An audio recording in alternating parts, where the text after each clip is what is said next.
मेरे प्यारे छात्रों, आप सभी का बीबीसी क्लासेस में स्वागत है। मेरा नाम है दिव्यांशु और आज से मैं आप लोग के लिए एक नया चैप्टर शुरू करने जा रहा हूं, जो है आपका रिलेशन एंड फंक्शन। ये क्लास 12th का पहला चैप्टर है जो आपका बेस बनाता है आगे आने वाले सब्जेक्ट में आपका क्या योगदान होगा उसके लिए। ये पूरा चैप्टर जो है, इसमें तो आपका बोर्ड के हिसाब से आप देखते होंगे कि पहला चैप्टर है तो उस पर कोई अधिक फोकस नहीं करता है और इससे लोग दूर भागते हैं क्योंकि ये थ्योरी से रिलेटेड है। आपको एक बात बता दूं कि ये जो थ्योरी है ये आगे चल कर के आपके लिए बहुत इम्पोर्टेंट रोल निभाती है। ठीक है, जिसमें आप जब रिसर्च करते हैं तो ये थ्योरी, यही थ्योरी जो है वो आपके काम में आती है। और इनको करने वाले जो साइंटिस्ट थे, महान साइंटिस्ट थे, जिनका नाम था JH हार्डी थे, एक मैथमेटिशियन थे। ठीक है, ज़्यादा बातें ना करते हुए मैं अपने टॉपिक पर आ रहा हूँ। यहाँ पर है चैप्टर का नाम दिया है रिलेशन एंड फंक्शन। तो नाम से जाहिर पड़ रहा है कि इसमें संबंध की बात करेंगे। संबंध आपका हो सकता है, जैसे हम संबंध की बात किए हैं तो संबंध आपका हो सकता है एक सेट का दूसरे सेट में। ठीक है, जैसे हमारे पास है सेट। सेट पहले बता दूं आपको, सेट थ्योरी आप पढ़ चुके होंगे, आपका 0 चैप्टर है। सेट थ्योरी में आप पढ़ते हैं कि डिस्टिंक्ट ऑब्जेक्ट का कलेक्शन होता है और उसके बाद से आप उसका पूरा ऑपरेशन करते हैं, फिर आपका डिमॉर्गन्स लॉ आता है, उसके बाद बाकी सारी तमाम चीज़ें आती हैं। तो रिलेशन एंड फंक्शन आपका क्लास 12th का पोर्शन है ये। ठीक है, ये आपका क्लास 12th का पोर्शन है। ठीक, तो क्लास 12th का ये पोर्शन है आपका। इसमें देखिए, जो सेट थ्योरी होता है उसको रिकॉल कर दे रहा हूँ एक बार। आप पढ़ते हैं, सेट पढ़ते हैं और ये मैपिंग होती है। ठीक है, ये जैसे ये पूरा सैंपल स्पेस है।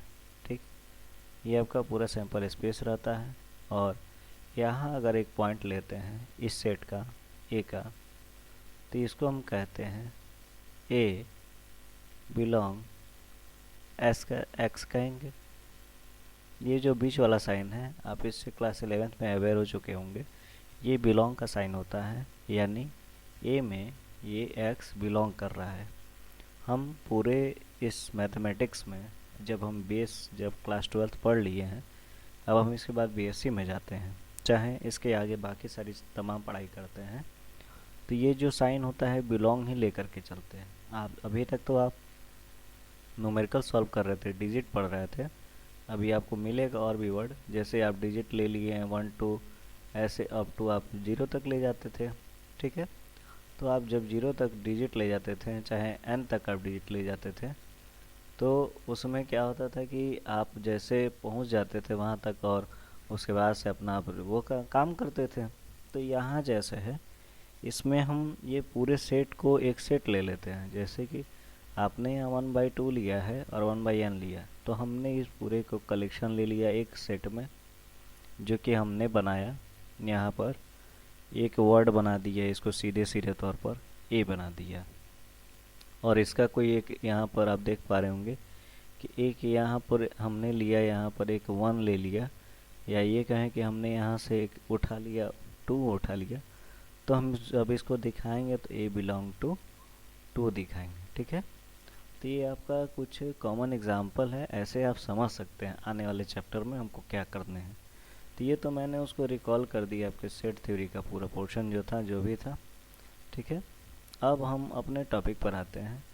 ये तो बेसिक कॉन्सेप्ट था जो आप क्लास 11th में पढ़ते हैं या थोड़ा बहुत क्लास 10th में भी पढ़ते हैं सेट थ्योरी, हालांकि आपका अब वो क्लास 6th से भी शुरू कर दिया गया है। ठीक है, तो इस पूरे चैप्टर में आप पढ़ेंगे कि हमारे पास है, जैसे इस पूरे चैप्टर को बनाने वाले जो थे वो हैं आपके साइंटिस्ट हैं, रिसर्चर थे JH हार्डी, और इसमें बात कर रहे हैं हम कि रिलेशन की बात कर रहे हैं। ठीक है, यानी संबंध की बात कर रहे हैं और उसके बाद से फिर फंक्शन देखेंगे। तो रिलेशन का मतलब होता है संबंध। संबंध आपका 2 प्रकार का हो सकता है।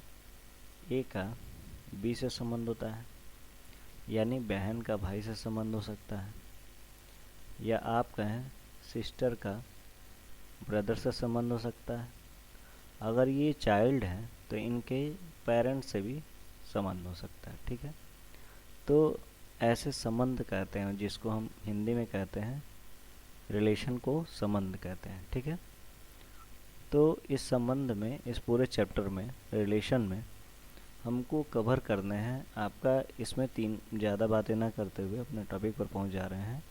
और इसमें हम आपको बता रहे हैं कि जैसे यहाँ पर आपके सामने जो है, जब आप नीचे स्क्रॉल करेंगे तो यहाँ पर दिया हुआ संबंध दिया हुआ है आपका ए और बी से। बहुत बच्चे जो होते हैं वो घबरा जाते हैं कि ये क्या आ गया, यहाँ कौन सा चीज़ आ गया, अरे बाप रे, ये जैसे कि ए कॉमा बी बिलोंग्स ए क्रॉस बी आ गया। ऐसा इस वजह से होता है क्योंकि अब तो आप बच्चे नहीं रहे हैं, और जहाँ तक बात होती है कि सेट की बात होती है, आप सेट पढ़ चुके हैं, सेट में सैम्पल स्पेस देख चुके हैं। अब आप थोड़ा और व्यस्क बनिए और आगे बढ़िए और आगे समझिए कि आगे क्या क्या चीज़ें हैं। तो ये कुछ सम पॉइंट्स, कुछ बेसिक पॉइंट्स हैं। अब देखिए, जो रिलेशन होता है वो मुख्यतः आपका, देखिए ये जो डेफिनेशन के आधार पर दिया हुआ है आपके सामने है। पहले मैं इन सब बातों को कह दूं कि जो टाइप, रिलेशन के जो टाइप होते हैं उसमें पहला जो डेफिनेशन कहता है कि A relation R in a set A, ठीक है। मतलब एक रिलेशन है आर, किसमें है, सेट ए में। इसको कहते हैं हम इम्पटी रिलेशन कहते हैं। If no element A related element A, ठीक है। यानी यहाँ से एक वर्ड आ रहा है कि इम्पटी बात कर रहे हैं हम कि एक रिलेशन है आर आपका, ठीक है, किसमें है, सेट ए में है, और इसी को हम कह रहे हैं इम्पटी रिलेशन कह रहे हैं। अगर यदि कोई ऐसा एलिमेंट ए रहे, ठीक है, अगर हम यहाँ पर ले लिए if no element of A is related to any element A, that is R, ये जो बीच वाला साइन है फाई है, सबसेट होगा ए क्रॉस ए का, ठीक है। इसी को कहते हैं हम इम्पटी रिलेशन। ये आपका पहला पॉइंट है, ठीक। ध्यान देने वाली बातें हैं, इसको अच्छे से पढ़िएगा और समझिएगा, बहुत मज़ेदार टॉपिक है। उसके बाद दूसरा बात कर रहे हैं, ये तो इम्पटी रिलेशन हो गया। जो दूसरा है वो हमारा है यूनिवर्सल रिलेशन। अब यूनिवर्सल रिलेशन जो होता है वो आपका होता है कि एक ऐसा रिलेशन हो, ठीक है, सेट ए में, उसको हम कहते हैं यूनिवर्सल रिलेशन। यहाँ आप डिफरेंस समझ पा रहे होंगे कि a relation in a set A is called empty relation if no element of A is related to any element of A, that is R equal to phi subset A cross A। That is यहाँ पर definition 2 में भी यही कह रहा है कि एक ऐसा रिलेशन सेट ए में, उसको इन्वर्सल रिलेशन तब कहेंगे यदि प्रत्येक एलिमेंट, ठीक है, रिलेटेड हो एवरी एलिमेंट ऑफ ए से, यानी इसका जो एलिमेंट है वो इससे रिलेट होना चाहिए। ये आपका है हमारा डेफिनेशन नंबर 2 है, ठीक है। तो ऐसे रिलेशन, ऐसे सेट को हम कहते हैं, एक तो इम्पटी रिलेशन देख लिए और दूसरा देख लिए हम यूनिवर्सल रिलेशन, इज कॉल्ड। अब इन दोनों को हम कहते हैं ट्राइवियल रिलेशन, ठीक है। यहाँ से आप समझ पाएँ कि जैसे हमने लिया यहाँ पर आर लिया, ठीक है, आर आपका एक रिलेशन है, ठीक, रिलेशन है। तो जब रिलेशन होगा तो वो किसी सेट्स के साथ ही होगा। तो यहाँ सेट आपका था, जैसे रिलेशन हम ले रहे थे एक सेट ए का, ठीक है। तो जब हम इसी का एक एलिमेंट उठा ले रहे थे ए के साथ में, जब हम इसको रिलेट कर रहे थे, तो ये जो बन रहा था वो आपका बन रहा था आर इक्वल टू सबसेट आपका ए क्रॉस ए, ठीक है। तो ये हो जा रहा था आपका इम्पटी रिलेशन हो जा रहा था। वैसे ही दूसरा डेफिनेशन में भी यही कह रहा है कि जब इसका एलिमेंट जो है इस वाले सेट के एलिमेंट के साथ आ जाए, दोनों होना चाहिए, यानी each element of A related to every element of A, यानी इसका भी एलिमेंट हो जैसे हमने सेट ए का एलिमेंट ले लिया, जैसे हम एलिमेंट ले लिए 1 से लेकर के 10 तक गए और एक को छोड़ देंगे तो हमारा यूनिवर्सल सेट नहीं कहेगा। ठीक है, एकदम डीपली कॉन्सेप्ट है आपका, अच्छे से कॉन्सेप्ट क्लियर हो जाएगा। तो इसका एलिमेंट इस वाले से सब मतलब रिलेट होना चाहिए।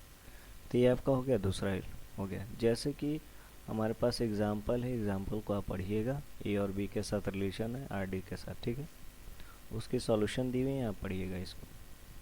अब हम अपने डिफिनीशन नंबर 3 पर आते हैं। अब डिफिनीशन नंबर 3 पर आने से पहले हमको समझना पड़ेगा कि इक्विवेलेंस रिलेशन क्या होता है। तो इक्विवेलेंस रिलेशन जो होता है वो 3 चीज़ों को फॉलो करता है। आपका पहला करेगा, रिफ्लेक्सिव को वहाँ होना चाहिए, और सिमेट्रिक होना चाहिए, और आपका ट्रांजिटिव होना चाहिए। ये होता है आपका इक्विवेलेंस रिलेशन। अब रिफ्लेक्सिव कब होगा? जब ए कॉमा ए बिलोंग करेगा आर को, प्रत्येक एलिमेंट के लिए होगा। ठीक है, फिर सिमेट्रिक होगा आपका यदि आर का 2 एलिमेंट उठाए, A1 और A2, ये जो होगा वो आपका आर में ही रहेगा, और वो पूरा आर जो होगा, ये जो एलिमेंट होगा वो आपका ए का होगा। ध्यान देने वाली बातें हैं, आप अभी अंतर समझेंगे इसमें। रिफ्लेक्सिव था, ये सिमेट्रिक हो गया। अब ट्रांजिटिव की बात कर रहे हैं। तो ट्रांजिटिव होता है कि यदि A1, A2 बिलोंग करेगा आर को, और A2 और A3 बिलोंग करेगा आर को, तो ये आपका दोनों जो एलिमेंट होगा ना वो भी आर ही में होना चाहिए, और ये तीनों एलिमेंट जो होगा वो ए का होना चाहिए। आर का यहाँ मतलब है रिलेशन सेट ए में। तो जब सेट ए में रिलेशन करेंगे, जैसे कि हमने यहाँ पर ले लिया ए आपका बॉक्स है, ठीक है, हमने इसका एलिमेंट लिया, एक एलिमेंट लिया, दूसरा A2 लिया, फिर से 3 एलिमेंट ले लिया। यदि ये दोनों का, ठीक है, रिलेशन होगा आर के साथ, तो जब आर के साथ होगा तो ए के भी तो साथ होगा। जब ए के साथ हो जाएगा तो इसका मतलब सिमेट्रिक हो जाएगा। जब 2 एलिमेंट की बात करेंगे तब हम बता रहे हैं। यदि अगर ये तीनों पूरे एलिमेंट की बात कर लें तो वो आपका होगा ट्रांजिटिव। ठीक है, और इसका एक एलिमेंट और इसका एक एलिमेंट दोनों सेट का अगर हम देखें तो ये आपका होगा ट्रांजिटिव होगा। ठीक है, एक बात हो गई। अब उसके बाद से ये सारी डिफिनीशन है इक्विवेलेंस रिलेशन की।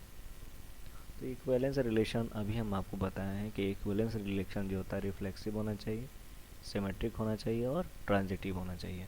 एक एग्जांपल से हम समझ लें कि रिफ्लेक्सिव होगा, ट्रांजिटिव होगा या सिमेट्रिक होगा। तो उसके लिए आपके पास एक एग्जांपल है, हमने यहाँ पर उठाया, इससे आपका पूरा कॉन्सेप्ट क्लियर हो रहा होगा। हमने यहाँ पर एक ट्रायंगल का सेट ले लिया। ठीक है, आप जानते हैं कि जो ट्रायंगल होता है वो 3 कोण से बना होता है। अगर इसमें एलिमेंट होगा तो एक कोण यहाँ एलिमेंट होगा, और दूसरा एलिमेंट यहाँ होगा, और तीसरा एलिमेंट आपका यहाँ पर होगा। ठीक है, तो हमको दिखाना है कि ये आपका इक्विवेलेंस रिलेशन है या नहीं है। तो इक्विवेलेंस रिलेशन दिखाने के लिए हमको ये 3 चीज़ें फॉलो करनी पड़ेंगी। रिफ्लेक्सिव दिखानी पड़ेगी, सिमेट्रिक दिखानी पड़ेगी और ट्रांजिटिव दिखानी पड़ेगी। तो रिफ्लेक्सिव दिखाने के लिए ए कॉमा ए बिलोंग करना है आर को, और एवरी ए बिलोंग करेगा सेट ए में। तो वैसे ही हम यहाँ पहुँचते हैं अपने डिफिनीशन के आधार पर, हम अपने क्वेश्चन को करते हैं।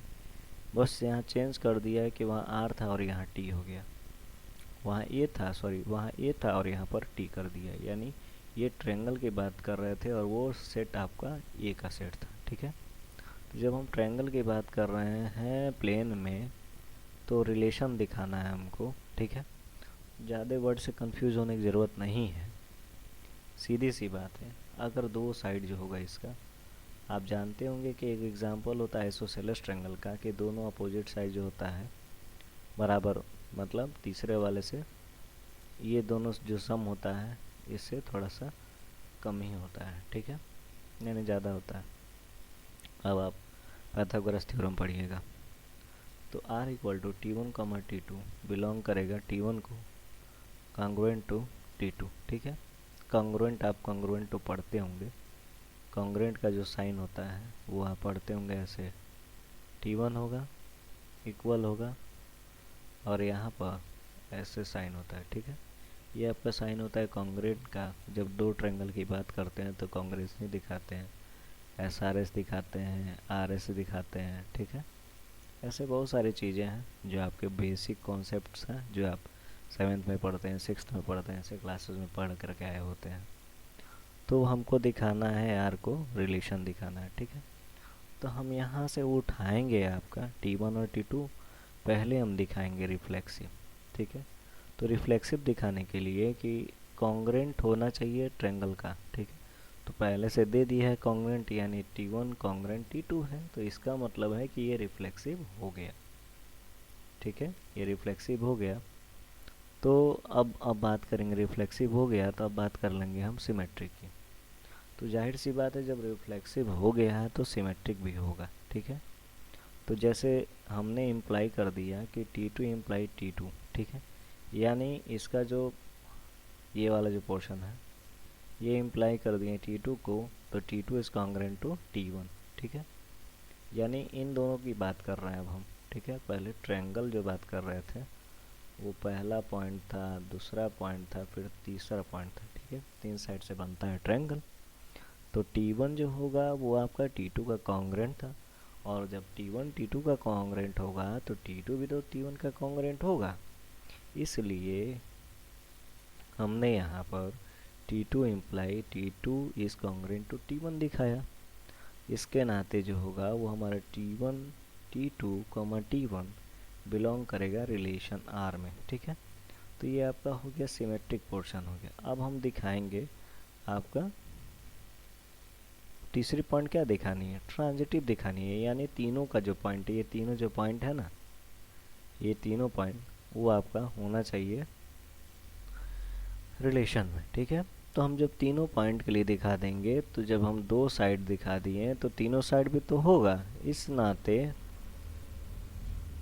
तो जब हम दो दिखा दिए तो ये तीनों पॉइंट तो आपका कॉन्ग्रुएंट होगा, ठीक है।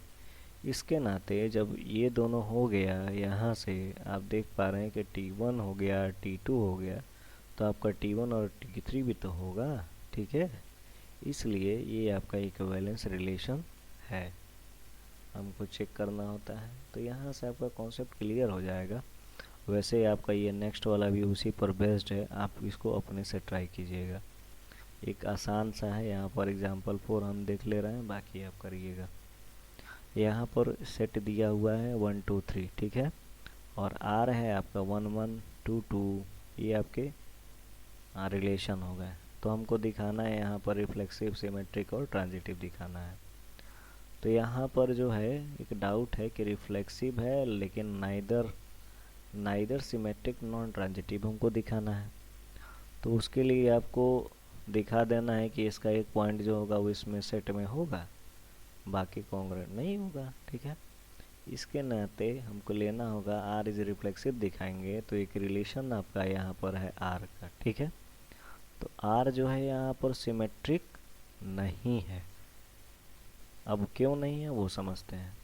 अब जो है इसमें जैसे हमने ले लिया पॉइंट 1 1 ले लिया, ठीक है, और सेट जो है आपका 1 2 3 है। तो यहाँ पर जब हमको रिफ्लेक्सिव दिखाना होता है तो एक पॉइंट इसका उठाते हैं, ये पूरा का सेट उठाएंगे। जब इन दोनों का उठा देंगे तो ये तो मिलेगा एक पॉइंट, ठीक है। यानी ये R में हमारा ये पॉइंट मिलेगा। जब ये पॉइंट मिल जाएगा तो इसका मतलब है कि ये रिफ्लेक्सिव हो गया, लेकिन ये सिमेट्रिक नहीं होगा और ट्रांजिटिव भी नहीं होगा, क्योंकि अगर 1 2 बिलोंग कर रहा है R को और 2 3 बिलोंग कर रहा है R को, तो यहाँ पर 1 3 कभी बिलोंग ही नहीं करेगा R को।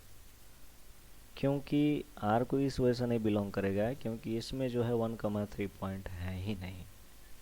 जब ये ऐसा पॉइंट ही नहीं है तो कैसे बिलोंग कर लेगा। हमको तो सेट अपना रिलेशन भी तो देखना है कि हमारा रिलेशन किस प्रकार का है, कैसा संबंध है, ठीक है। ऐसे ही इंटीजर आप समझते होंगे कि इंटीजर जो होता है पॉजिटिव नेगेटिव जीरो होता है, उसके आधार पर है कि आप पॉजिटिव के साथ करें रिलेशन या फिर से आप नेगेटिव के साथ रिलेशन करें। अब दोनों को दिखा दें कि ये ट्रांजिटिव होगा या सिमेट्रिक होगा या आपका रिफ्लेक्सिव होगा, तब ये इक्विवेलेंस रिलेशन होगा। अब देखते हैं, ये जो पांचवा है थोड़ा सा टफ है आपके लिए, मैं कर देता हूँ, ठीक है। जो पांचवा है इसमें जो होता है पांचवा, ठीक है, इसमें आपका पॉजिटिव होगा, जीरो होगा और फिर से निगेटिव होगा, यानी धनात्मक ऋणात्मक जीरो। अगर आप यूपी बोर्ड के स्टूडेंट हैं तो आप समझ जाएं, पॉजिटिव निगेटिव एंड जीरो होगा। तो यहाँ पर जो है अगर हमको इक्विवेलेंस रिलेशन निकालना है तो पहले हम दिखाएंगे उसको रिफ्लेक्सिव, ओके। और यहाँ पर एक कंडीशन दे दिया है कि जो रिलेशन है हमारा वो है ए comma B 2 divides a minus B. जब ऐसा रिलेशन है तो हमको निकालना है रिलेशन, इक्विवेलेंस रिलेशन निकालना है, तो पहले हम दिखाएंगे रिफ्लेक्सिव। रिफ्लेक्सिव दिखाने के लिए हमारे पास है आर, रिलेशन है 2 divides a minus b, 2 divides a minus b for all a belong Z, ठीक है। 2 divides a minus b for all a belong to z, further a comma b belong r, then 2 divides a minus b, therefore 2 divides b minus a, hence b minus a belong r। यहाँ से आप इसको reflexive, symmetric और transitive show कर देंगे। ये तो हो गए आपके क्वेश्चंस हो गए, और कुछ यहाँ पर बाकी भी पॉइंट्स लिखे हुए हैं, उसको मैं जल्दी जल्दी बता देता हूँ ज़्यादा टाइम ना गंवाते हुए। कि प्रत्येक एलिमेंट, जितने भी एलिमेंट होते हैं, ये related to each element O are related to each other, ठीक है। No element of E related an element of O, vice versa, and E and O disjoint, ठीक है। तो ऐसे आप इसको देख सकते हैं, ये आपका था पूरा टॉपिक है। यहाँ से आप प्रैक्टिस कीजिएगा अपना एक्सरसाइज, ठीक है। आपका बहुत बहुत धन्यवाद, मैंने आपको पूरा कॉन्सेप्ट अच्छा समझाया। अब मैं जो नेक्स्ट वीडियो लेकर के आऊँगा वो होगा हमारा पहले टॉपिक में। अगर आपको कोई दिक्कत होगा, किसी क्वेश्चन नहीं समझ में आएगा तो आप ज़रूर पूछें, और मेरे कमेंट बॉक्स में आप इस क्वेश्चन को डालें ज़रूर, जिसको आप मेरे चैनल्स को लाइक सब्सक्राइब भी करें, जिससे मैं आपको, जब तक आपका रिव्यू नहीं मिलेगा तब तक मैं और भी वीडियोज़ या और भी कंटेंट नहीं डाल पाऊँगा। तो अब जो नेक्स्ट टॉपिक होगा वो होगा हमारा बेस्ड होगा फंक्शन पर। ये आपका 16 क्वेश्चन है, इसको आप ट्राई कीजिएगा, ठीक है। जो नहीं आएगा समझ में वो मैं बता दूंगा। अब बात कर रहे हैं हम रिलेशन एंड फंक्शन का, ये हमारा नेक्स्ट टॉपिक होगा, ठीक है। आपका बहुत बहुत धन्यवाद।